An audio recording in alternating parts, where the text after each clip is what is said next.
ನೋಡಿ ನಾವಿವತ್ತು ಒಣಕೊಬ್ಬರಿ ಚಟ್ನಿ ಪುಡಿ ಮತ್ತು ಕಡಲೆ ಬೀಜದ ಚಟ್ನಿ ಪುಡಿ ಮಾಡೋಣ. ಅದಕ್ಕೆ ಏನೆಲ್ಲ ಬೇಕು ಅಂತ ನೋಡೋಣ ಬನ್ನಿ. ಒಣಕೊಬ್ಬರಿ ಚಟ್ನಿ ಪುಡಿ ಮಾಡಲಿಕ್ಕೆ ಒಂದು ತೆಂಗಿನಕಾಯಲ್ಲಿ 2 ಬಟ್ಲು ಇದೆ, ಅರ್ಧದ್ದು 2 ತೊಗೊಂಡಿದ್ದೀನಿ.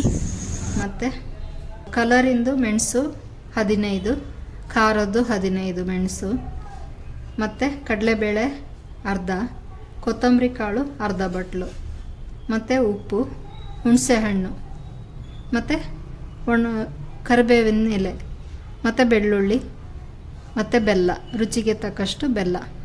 ಮತ್ತು ಇದು ಕಡಲೆ ಪುಡಿ ಚಟ್ನಿ ಮಾಡಲಿಕ್ಕೆ ಇದು ಕಡಲೆ ಬೀಜ 1 ಲೋಟ ತೊಗೊಂಡಿದ್ದೀನಿ, ಅರ್ಧ ಲೋಟ ಹುರಿಗಡಲೆ ತೊಗೊಂಡಿದ್ದೀನಿ. ಬಾಕಿ ಐಟಮ್ ಎಲ್ಲ ಸೇಮ್, ಇದಕ್ಕೇನು ಹಾಕ್ತೀವಿ ಅದೆಲ್ಲ ಇದಕ್ಕೂ ಹಾಕ್ಲಿಕ್ಕಿದೆ.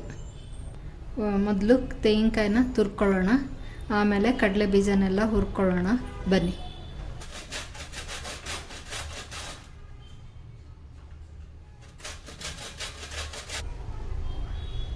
ನೋಡಿ ಇಷ್ಟ ಆಯಿತು ತೆಂಗಿನಕಾಯಿ ತುರಿದದ್ದು. ಬಾಣಲೆ ಬಿಸಿಯಾಗಿದೆ, ಮೊದಲಿಗೆ ಕಡಲೆಬೇಳೆ ಹುರ್ಕೊಳ್ತಾ ಇದ್ದೀನಿ.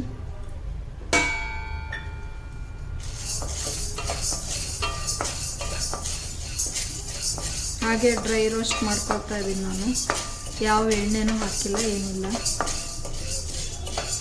ಮೀಡಿಯಮ್ ಫ್ಲೇಮಲ್ಲಿ ಇಟ್ಕೊಂಡು ಹುರ್ಕೊಳ್ಳಿ, ಸೀಸ್ಬೇಡಿ.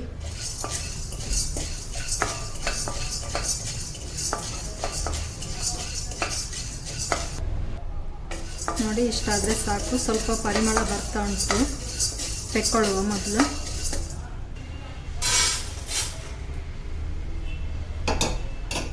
ತುಂಬ ಕೆಂಪು ಉರಿಬೇಕು ಅಂತ ಇಲ್ಲ, ಉರಿಯುವಾಗ ಸ್ವಲ್ಪ ಪರಿಮಳ ಬರಲಿಕ್ಕೆ ಶುರು ಆಗುತ್ತೆ, ಆವಾಗ ತೆಕ್ಕೊಂಡ್ರೆ ಆಯಿತು.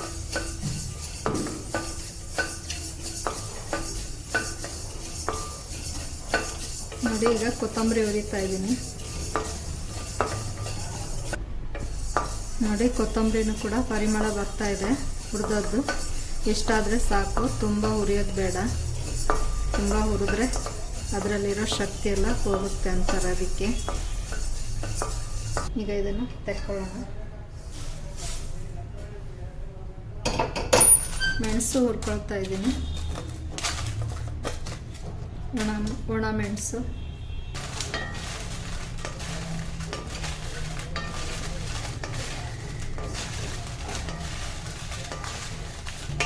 ಸ್ವಲ್ಪ ಗರಿ ಗರಿ ಆಗೋವರೆಗೂ ಹುರ್ಕೊಳ್ಳಿ.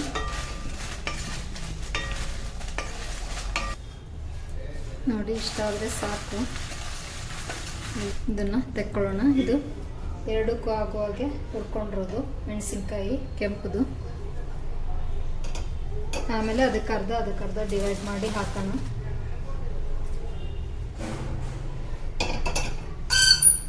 ಕಡಲೆ ಬೀಜ ಹುರ್ಕೊಳ್ತಾ ಇದ್ದೀನಿ.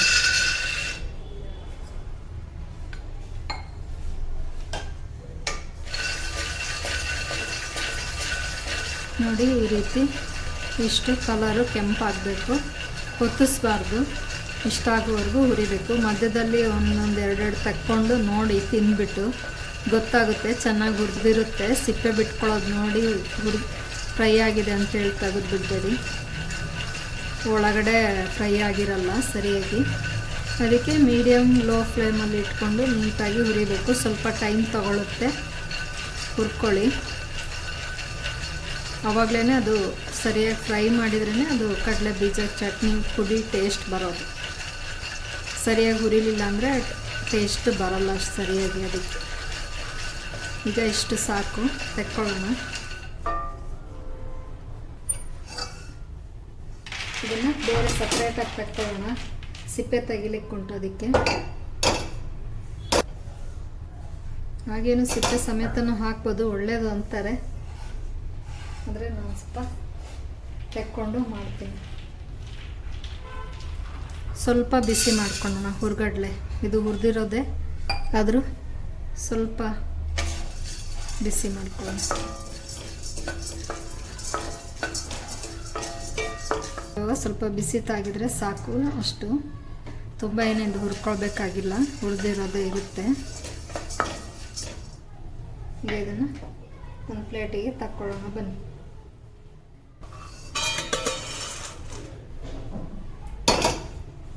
ಕರಿಬೇವನ್ನು ಹುರ್ಕೊಳ್ಳೋಣ. ಕರಿಬೇವೇನು ಅಷ್ಟೇ ಹಾಕಬೇಕು ಇಷ್ಟೇ ಹಾಕಬೇಕು ಅಂತಿಲ್ಲ, ಸ್ವಲ್ಪ ಹೆಚ್ಚು ಕಮ್ಮಿ ಆದರೂ ನಡೀತದೆ. ನೋಡಿ ಸ್ವಲ್ಪ ಗರಿ ಗರಿ ಆದರೆ ಸಾಕು, ತೆಕ್ಕೊಳ್ಳುವ. ಇದರಲ್ಲೇ ಸೈಡಿಗೆ ಹಾಕ್ಕೊಳ್ತಾ ಇದ್ದೀನಿ. ಈಗ ಬೆಳ್ಳುಳ್ಳಿ ಫ್ರೈ ಮಾಡ್ಕೊಳ್ತಾ ಇದ್ದೀನಿ.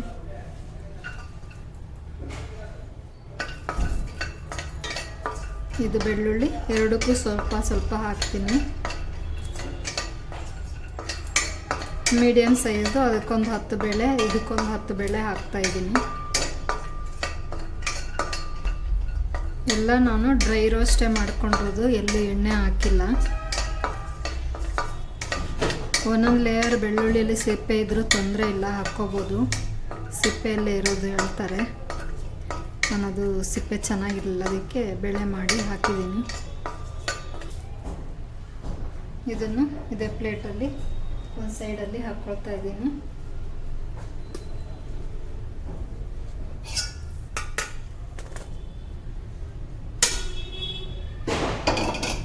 ಹುಣಸೆ ಹಣ್ಣು ಸ್ವಲ್ಪ ಬಿಸಿ ಮಾಡ್ಕೊಳ್ಳೋಣ.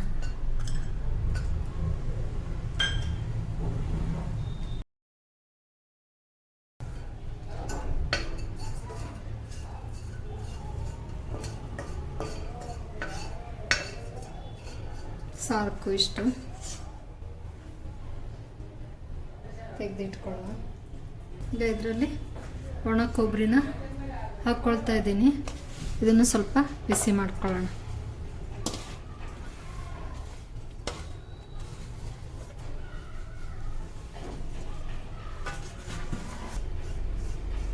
ಬಿಸಿಲಿಗೆ ಒಣಗಿಸಿರೋದೆ, ಸ್ವಲ್ಪ ಬಿಸಿ ಆದರೆ ಆಯಿತು.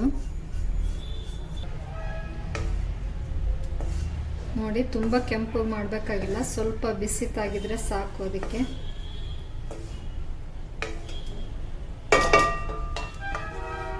ನೋಡಿ ಬಿಸಿಯಾಗಿದೆ, ಇಷ್ಟು ಸಾಕು. ಆಫ್ ಮಾಡೋಣ ಒಲೆನ. ಎಲ್ಲ ಹುರ್ಕೊಂಡಾಯಿತು. ಕಡಲೆ ಬೀಜ ಸಿಪ್ಪೆ ತೆಕ್ಕೊಂಡು ನಂತರ ಎಲ್ಲ ಮಿಕ್ಸಿಗೆ ಹಾಕಿ ಪೌಡ್ರ್ ಮಾಡ್ಕೊಳ್ಳೋಣ, ಚಟ್ನಿ ಪೌಡ್ರ್. ನೋಡಿ ಎಲ್ಲ ಹುರ್ಕೊಂಡು ರೆಡಿ ಮಾಡ್ಕೊಂಡಾಯಿತು. ಕಡಲೆ ಬೀಜ ನೋಡಿ ಸಿಪ್ಪೆ ತೆಕ್ಕೊಂಡು ಬಂದಿದ್ದೀನಿ, ಮತ್ತು ಇದೆಲ್ಲ ಹುರ್ಕೊಂಡಿದ್ದೀನಿ. ಇದೆಲ್ಲ ಮೊದಲು ಕಡಲೆ ಬೀಜನ ಪೌಡ್ರ್ ಮಾಡ್ಕೊಳ್ಳೋಣ, ಮಿಕ್ಸಿಗೆ ಹಾಕಿ ಕಡಲೆ ಬೀಜದ ಚಟ್ನಿ ಪುಡಿ ಮಾಡ್ಕೊಳ್ಳೋಣ ಮೊದಲು. ಇದಕ್ಕೆ ಇದು ಮಿಕ್ಸ್ ಮಾಡ್ತಾ ಇದ್ದೀನಿ ಹುರ್ಗಡ್ಲೆನ. ಇದು ಎಲ್ಲ ಅರ್ಧ ಹಾಕೋಣ. ಹುಣಸೆ ಹಣ್ಣು ಇದರಲ್ಲಿ ಅರ್ಧ ಇದಕ್ಕೆ ಹಾಕೋಣ, ಅರ್ಧ ಅದಕ್ಕೆ.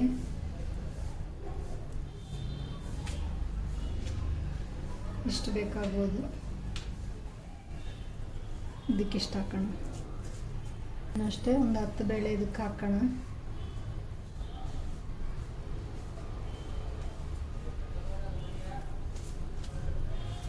ಇದರಲ್ಲೊಂದು 10 ಇಲ್ಲಿ ಕರಿಬೇವು ಅಷ್ಟೇ ಸ್ವಲ್ಪ ಇದಕ್ಕೆ ಹಾಕ್ತಾ ಇದ್ದೀನಿ, ಸ್ವಲ್ಪ ಅದರಲ್ಲಿರಲಿ.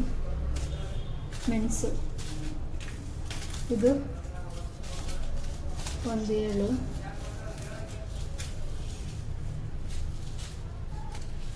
7 ಮೆಣಸಿನ್ಕಾಯಿ ಇದಕ್ಕೆ ಹಾಕ್ತಾ ಇದ್ದೀನಿ, ಖಾರದ್ದು. ಮತ್ತು ಕಲರಿಂದ 7 ಹಾಕ್ತಾ ಇದ್ದೀನಿ.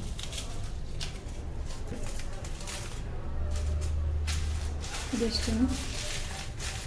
ಆಮೇಲೆ 2 ಸ್ಪೂನ್ ತೊಗೊಂಡಿದ್ದೆ, ಇದರಲ್ಲಿ ಅರ್ಧ ಉಪ್ಪು ಇದಕ್ಕೆ ಹಾಕ್ತಾ ಇದ್ದೀನಿ, 1 ಸ್ಪೂನಷ್ಟು. 1 ಸ್ಪೂನು ಇದಕ್ಕೆ ಹಾಕ್ಕೊಳ್ತಾ ಇದ್ದೀನಿ.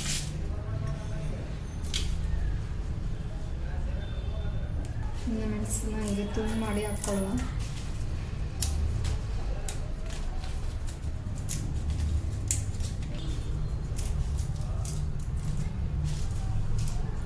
ಟೋಟಲಿ 30 ಮೆಣಸು ತೊಗೊಂಡಿದ್ದೆ, ಅದಕ್ಕೆ 15 ಹಾಕ್ತಾ ಇದ್ದೀನಿ, ಇದಕ್ಕೆ 15 ಹಾಕ್ತಾ ಇದ್ದೀನಿ. ಮೊದಲು ಇದನ್ನು ಪೌಡ್ರ್ ಮಾಡ್ಕೊಳ್ಳೋಣ, ಆಮೇಲೆ ಕೊಬ್ಬರಿ ಹಾಕಿ ಸಣ್ಣ ಮಾಡೋಣ.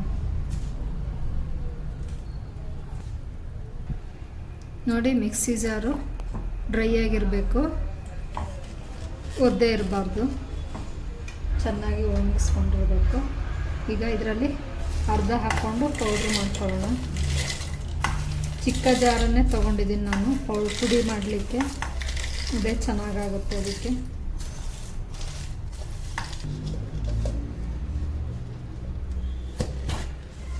ಪೌಡ್ರ್ ಮಾಡ್ಕೊಂಡು ಬರ್ತೀನಿ. ನೋಡಿ ಇಷ್ಟು ಸಣ್ಣ ಸಾಕು, ತುಂಬ ನೈಸಾಗಿ ಮಾಡೋದು ಬೇಡ. ಇದನ್ನು ಒಂದು ಪ್ಲೇಟಿಗೆ ತಕ್ಕೊಳ್ಳೋಣ.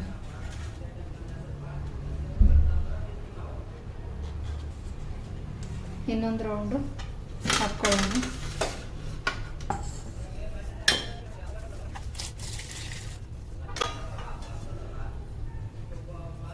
ಈಗ ಇದಕ್ಕೆ 1 ಸ್ಪೂನ್ನಷ್ಟು ಬೆಲ್ಲ ಹಾಕ್ಕೊಳ್ತಾ ಇದ್ದೀನಿ.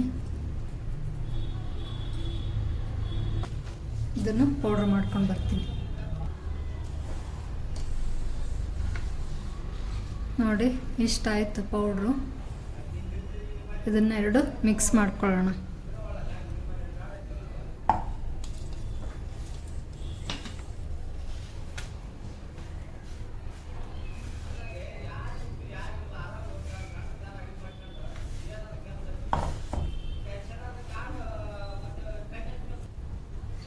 ನೋಡಿ ಎಲ್ಲ ಮಿಕ್ಸ್ ಮಾಡಿಕೊಂಡು ಇನ್ನೊಂದು ರೌಂಡು ಜಸ್ಟ್ ಒಂದು ಸುತ್ತು ಹಾಕ್ಕೊಂಡು ಬರ್ತಾಯಿದ್ದೀನಿ. ಮಿಕ್ಸ್ ಮಾಡಿ ಆದಮೇಲೆ ಇವಾಗಲೇ ಬೇಕಿದ್ರೆ ಉಪ್ಪು ಖಾರ ನೋಡ್ಕೊಳ್ಳಿ. ಏನಾದ್ರು ಸ್ವಲ್ಪ ಕಮ್ಮಿ ಅನ್ನಿಸ್ತು ಅಂದರೆ ಹಾಕ್ಕೊಳ್ಳಿ, ಹಾಕ್ಕೊಂಡು ಸರಿ ಮಾಡ್ಕೊಳ್ಳಿ. ಇದು ನಾನು ಹಾಕಿರೋದೆಲ್ಲ ಕರೆಕ್ಟಾಗಿ ಆಗಿದೆ, ಏನೂ ಬೇಕಿಲ್ಲ ಅನಿಸುತ್ತೆ. ಇದಕ್ಕೆ ಹಾಕುವಾಗ ನೀವು ಉಪ್ಪು ಖಾರ ಸ್ವಲ್ಪ ಜೋರಾಗೆ ಹಾಕಬೇಕು, ಯಾಕಂದರೆ ಇದು ಮತ್ತೆ ಮರುದಿವ್ಸಕ್ಕೆ ಸಪ್ಪೆ ಆಗುತ್ತೆ. ನೀವು ಈಗಲೇ ಕರೆಕ್ಟಾಗಿ ಉಪ್ಪು ಖಾರ ಹಾಕಿದ್ರಿ ಅಂದರೆ ಮರುದಿವ್ಸ ತಿನ್ನುವಾಗ ಮತ್ತು ಒಂದು 2-3 ದಿವಸ ಬಿಟ್ಟು ತಿನ್ನುವಾಗ ಉಪ್ಪು ಖಾರ ಕಮ್ಮಿ ಆಗಿಬಿಟ್ಟು ಟೇಸ್ಟು ಇದು ಆಗಿಬಿಡುತ್ತೆ. ಅದಕ್ಕೆ ನೀವು ಒಂದು ಸ್ವಲ್ಪ ಖಾರ ಉಪ್ಪು ಸ್ವಲ್ಪ ಮಾಮೂಲಿ ಹಾಕೋದಕ್ಕಿಂತ ಸ್ವಲ್ಪ ಜಾಸ್ತಿ ಹಾಕಬೇಕು, ಆವಾಗ ಚಟ್ನಿ ಪುಡಿ ಚೆನ್ನಾಗಿರುತ್ತೆ. ಈಗ ಇದನ್ನು ಮಿಕ್ಸಿಗೆ ಹಾಕ್ಕೊಂಬರ್ತೀನಿ. ಇನ್ನೊಂದು ಟ್ರಿಪ್ಪು ಮಿಕ್ಸಿಗೆ ಹಾಕ್ಕೊಂಬರ್ತೀನಿ. ನೋಡಿ ನಾನು ಇದಕ್ಕೆ ಒಗ್ಗರಣೆ ಏನು ಹಾಕ್ತಾಯಿಲ್ಲ, ನಾನು ಹೀಗೆ ಪೌಡ್ರ್ ಮಾಡಿ ಇಟ್ಕೊಳ್ತಾ ಇದ್ದೀನಿ. ಇದಕ್ಕೆ ಸ್ವಲ್ಪ ಪೌಡ್ರ್ ಮಾಡಿ ಒಂದು ಸ್ವಲ್ಪ ಹಿಂಗನ್ನು ಹಾಕ್ಕೊಳ್ತಾ ಇದ್ದೀನಿ. ಒಗ್ಗರಣೆ ಹಾಕಿದರೆ ಜಿಡ್ಡು ಆಗ್ಬೋದು ಅಂತ ಹೇಳಿ ಎಣ್ಣೆದು, ಹಾಗಾಗಿ ನಾನು ಒಗ್ಗರಣೆ ಹಾಕ್ತಾಯಿಲ್ಲ. ಜಸ್ಟ್ ಪೌಡ್ರ್ ಮಾಡುವಾಗಲೇ ಸ್ವಲ್ಪ ಹಿಂಗೆ ಹಾಕ್ಕೊಂಡು ಪೌಡ್ರ್ ಮಾಡ್ಕೊಳ್ತಾ ಇದ್ದೀನಿ. ನೋಡಿ ಈಗ ಕಡಲೆ ಬೀಜದ್ದು ಚಟ್ನಿ ಪುಡಿ ರೆಡಿ ಆಯಿತು. ಈಗ ಒಣಕೊಬ್ಬರಿದು ಚಟ್ನಿ ಪುಡಿನ ಮಾಡ್ಕೊಳ್ಳೋಣ. ಇದನ್ನು ಸಣ್ಣ ಮಾಡ್ಕೊಳ್ಳೋಣ. ಮೊದಲಿಗೆ ಇದನ್ನೆಲ್ಲ ಹಾಕ್ಕೊಂಡು ಪೌಡ್ರ್ ಮಾಡ್ಕೊಳ್ಳೋಣ. ಕಡಲೆಬೇಳೆ, ಇದರಲ್ಲಿ ಕೊತ್ತಂಬರಿ ಎಲ್ಲ ಇದೆ, ಉಪ್ಪು ಹುಳಿ ಖಾರ.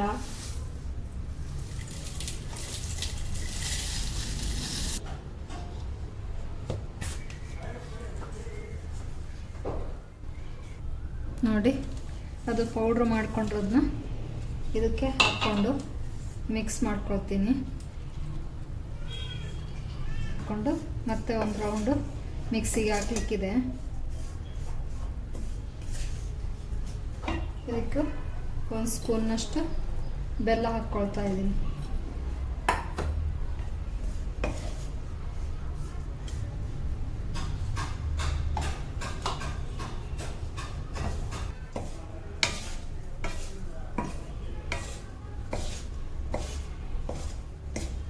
ಈಗ ಮಿಕ್ಸ್ ಮಾಡಿ ಆಯಿತು.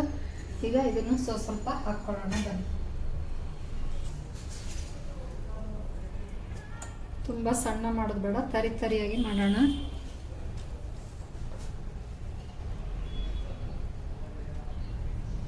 ನೋಡಿ ಇಷ್ಟಾಯಿತು ಪೌಡ್ರು. ಇದನ್ನೀಗ ಹಾಕ್ಕೊಳ್ಳೋಣ. ಇನ್ನೊಂದು ರೌಂಡ್ ಹಾಕ್ಕೊಳ್ಳಿಕ್ಕಿದೆ.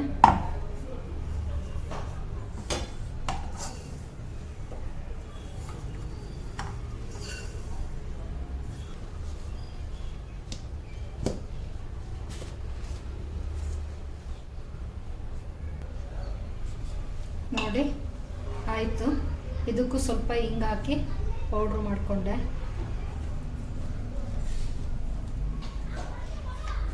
ಒಣ ಕೊಬ್ಬರಿ ಚಟ್ನಿ ಪುಡಿನೂ ಆಯಿತು, ಕಡಲೆ ಬೀಜ ಚಟ್ನಿ ಪುಡಿನೂ ಆಯಿತು.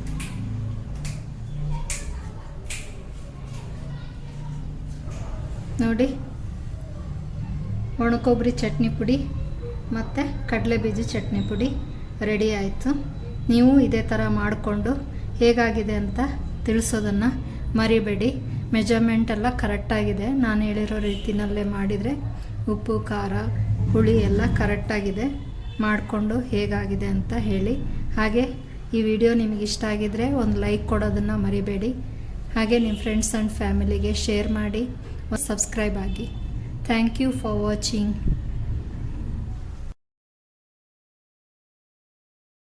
ನೋಡಿ, ಈ ಥರ ಗಾಜಿನ ಬಾಟ್ಲಲ್ಲಿ ಸ್ಟೋರ್ ಮಾಡಿ ಇಟ್ಕೊಳ್ಳಿ.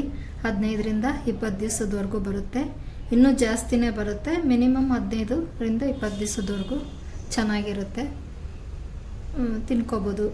ಇದನ್ನು ಅನ್ನದ ಜೊತೆಗೆ, ಚಪಾತಿ ಜೊತೆಗೆ, ರೊಟ್ಟಿ ಜೊತೆಗೆ, ಯಾವುದ್ರ ಜೊತೆಗೆ ಬೇಕಾದರೂ ತಿನ್ಬೋದು. ಬಿಸಿ ಬಿಸಿ ಅನ್ನ ಇದ್ದರೆ ಒಂದು ಸ್ವಲ್ಪ ತುಪ್ಪ ಹಾಕ್ಕೊಂಡು ಈ ಚಟ್ನಿ ಪೌಡ್ರ್ ಹಾಕ್ಕೊಂಡು ಕಲಿಸ್ಕೊಂಡು ತಿಂದರೆ ತುಂಬ ಟೇಸ್ಟಿಯಾಗಿರುತ್ತೆ. ಹಾಗೆ ರೊಟ್ಟಿ ಚಪಾತಿ ಜೊತೆಗೆ ಕೂಡ ಮೊಸರಲ್ಲಿ ಹಾಕ್ಕೊಂಡು ತಿನ್ಬೋದು, ಇಲ್ಲ ತುಪ್ಪ ಹಾಕ್ಕೊಂಡಾರು ತಿನ್ಬೋದು. ನಿಮ್ಗೆ ಹೇಗೆ ಇಷ್ಟ ಹಾಗೆ ಹಾಕ್ಕೊಂಡು ತಿನ್ಬೋದು. ನಿಮಗೇನಾದ್ರು ಪಲ್ಯ ಮಾಡಲಿಕ್ಕೆ, ಸಾರ್ಗೀರು ಮಾಡಲಿಕ್ಕೆ, ಯಾವತ್ತೇನಾದ್ರು ಇಷ್ಟ ಇಲ್ಲ ಅಂತ ಅಂದಾಗ ಈ ರೀತಿ ಚಟ್ನಿ ಪುಡಿ ಮಾಡಿಟ್ಕೊಂಡ್ರೆ ಆವಾಗ ನೀವು ಇದನ್ನು ಉಪಯೋಗಿಸ್ಕೋಬೋದು.